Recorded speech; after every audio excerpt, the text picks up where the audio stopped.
ஒரே வார்த்தையில முடிச்சிட்டாரு. जवाब बेसिक ना उन बताना। खेसारी का रिकॉर्ड देखकर पवन सिंह का छूटा पसीना। तो आज के इस वीडियो में बताएंगे कि क्या है पूरा मामला। तो भाई लोग, दबंग सुपरस्टार खेसारी लाल के फैंस ने गर्दा मचा दिया है, जो कि भोजपुरी इंडस्ट्री में एक इतिहास रच दिए हैं।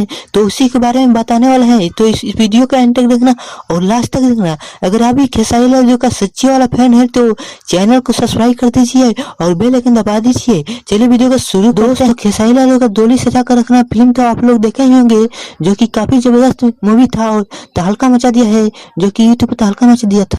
तो दोस्तों, यूट्यूब पर जो कि 50 मिलियन पार हो गया है, जो कि काफी तहलका मचा दिया है। SRK म्यूजिक यूट्यूब चैनल पर रिलीज हुआ था, जो कि भोजपुरी इंडस्ट्री में एक बवाल ही रिकॉर्ड बनाया था ये फिल्म।